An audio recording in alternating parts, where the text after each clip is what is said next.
Hello hi, ഇന്ന് നമ്മുടെ കുപ്പി എറിയൽ ചലഞ്ചാണ്. അപ്പൊ പീലിയും ആമയും ഉണ്ട്. അപ്പൊ അവരെ വിളിക്കാം. ഇത് ആമി, ഇത് പീലി. ഇവര് രണ്ടുപേരും ഉണ്ട്. അപ്പൊ നമുക്ക് കളി തുടങ്ങാം. പിന്നെ ആമി ഫെയിലായിക്കുന്നു. പിന്നെ ഞാനാണ്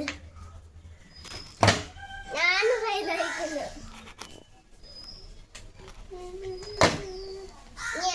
ആമി ഫെയിലായിക്കുന്നു. ഇനി പീലി